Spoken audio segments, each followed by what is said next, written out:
প্ৰত্যেক বছৰৰ নিচিনা এই বছৰো আমাৰ এই মাজাৰত উৰুছ মুবাৰকৰ দিন আজি উৰুছ মুবাৰকৰ দিন।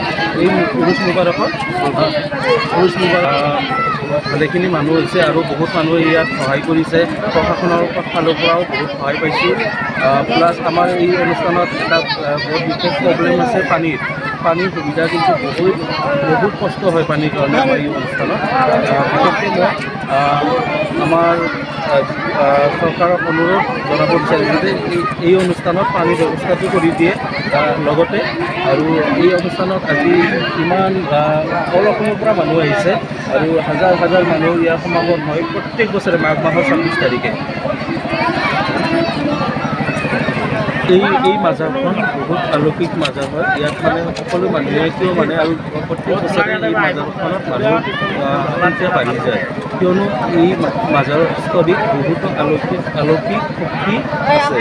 আৰু এই শক্তিবিলাক এতিয়া ধৰক মই ক'ব নাযাওঁ, ইয়াত যিমান মানুহবিলাক আহিছে আপোনালোকে এটা দুটা বাইক লৈ চাব, তেওঁলোকে কি প্ৰমাণ পাইছে পোৱা নাই তেওঁলোকে নিজে ক'ব।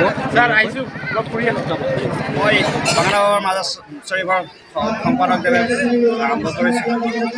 আমাৰ ইয়াত এতিয়া বিভিন্ন প্ৰান্তৰ পৰা হিন্দু, মুছলিম, খ্ৰীষ্টান, বৌদ্ধ ধৰ্ম সকলো ধৰ্মাৱলম্বী লোক আমাৰ ইয়াত আহে। সকলোৱে বাবাৰ আশীৰ্বাদ ল'বৰ কাৰণে আহে। বাবাৰ আশীৰ্বাদ লৈ সুস্থ হৈ প্ৰতি বছৰতে হাজাৰ হাজাৰ দৰ্শনাৰ্থী থিতাপি লয় আৰু প্ৰতি বছৰতে আমাৰ বেছি হৈ গৈ আছে। যোৱা বছৰ আমাৰ 30,000 হৈছিলে, এইবাৰ মোটামুটি 40,000 পৰা 45,000 ভক্ত হ'ব। এই ভক্তসকলক আমি আদৰিবৰ কাৰণে যৎপৰোনাস্তি চেষ্টা কৰিছোঁ কমিটিয়ে। আমি কমিটিৰ ফালৰ পৰা মই সম্পাদক হিচাপে আপোনালোকক আহ্বান জনাইছোঁ, মানে BTAD প্ৰশাসনৰ তৰফৰ পৰা আমাক পানীৰ যোগান ধৰিলে আমি নথৈ আনন্দিত হ'ম। আমি আশা ৰাখিছোঁ প্ৰশাসন বিষয়াসকলে যিসকল আমাক সহায় কৰিছে আজি আমি বহুত আনন্দিত হৈছোঁ। আৰু আমাৰ যিটো ভিৰ হৈছে, ভক্তবিলাক যি ভিৰ হৈছে, এই ভিৰত সকলোৱে অভিভূত হৈছোঁ আমি। আৰু সকলোৱে কয় ইয়াত আহিলে নিশ্চয় কিবা এটা ঐশ্বৰিক পোৱা যায়। আমাক সকলো ভক্তই কয়, প্ৰায় ভক্তবিলাকে আমাক বিচাৰি থাকে আৰু ইয়াত আহিলেই তেওঁলোকৰ এটা মনোকামনা পূৰ্ণ হয় বুলি আমাক সকলো ভক্তসকলে কৈ থাকে। এটা জাতিৰ মন্দিৰ সৃষ্টি হয়, এটা জাতিৰ মাজাৰ সৃষ্টি হয় সৰ্বধৰ্মীয় জাতিৰ কাৰণে। এই মাজাৰ সৃষ্টি হয় সৰ্বধৰ্মীয় ধৰ্মৰ কাৰণে। সৰ্বধৰ্মৰ মানুহ আহে, হিন্দু, শিখ, বৌদ্ধ ধৰ্মৰ, নেপালী সম্প্ৰদায়ৰ সকলো ধৰ্মৰ মানুহ আহি ইয়াত গোট খায়। আমি সকলো একত্ৰিত হৈ এই উৰুছটো পালন কৰোঁ। আমাৰ কমিটিত সকলো ধৰ্মৰ মানুহ থাকে। আমি সকলোৱে আদৰোঁ। আমি সকলো ধৰ্মাৱলম্বী লোকসকলক আমি আদৰিবলৈ চেষ্টা কৰোঁ। এই স্থানটো আমি সৰ্বধৰ্মীয় বুলি ক'ব পাৰোঁ।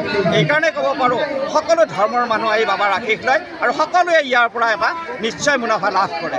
আমি ক'ব বিচাৰিছোঁ BTAD প্ৰশাসনৰ জৰিয়তে আমি এই অনুষ্ঠানটিত পানীৰ ব্যৱস্থাপনা আৰু ৰাস্তাৰ ব্যৱস্থাপনাটো সুচাৰুৰূপে কৰি দিলে আমি নথৈ আনন্দিত হ'ম। আমি আশা ৰাখিছোঁ সকলো ভক্তৰ মনোকামনা পূৰ্ণ হওক। আৰু আমি আশা ৰাখিছোঁ যিসকল ব্যক্তিয়ে আমাক আহি ইয়াত উৎসাহ দিছে, যিসকল ব্যক্তিয়ে দান বৰঙণি দিছে, তেওঁলোকলৈকেও আমি অশেষ ধন্যবাদ আৰু কৃতজ্ঞতা জ্ঞাপন কৰিছোঁ।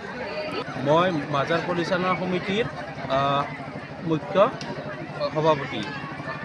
প্ৰত্যেক বছৰৰ নিচিনা এই বছৰৰ 26 মাঘ ফেব্ৰুৱাৰী 10 তাৰিখে আজি আমাৰ উৰুছ মুবাৰকৰ দিন।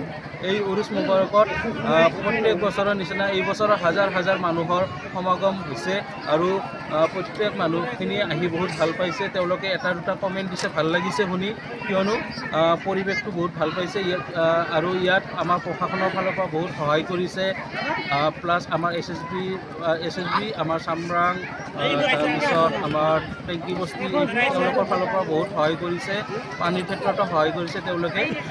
প্লাছ আমাৰ এই অঞ্চলত কোনো হিন্দু, মুছলিম সকলো মানুহে এই কমিটিত জড়িত আছে আৰু তেওঁলোকে ধুনীয়াকৈ আমাৰ আজিৰ এই প্ৰগ্ৰামটো চলোৱাত সহায় কৰি আহিছে।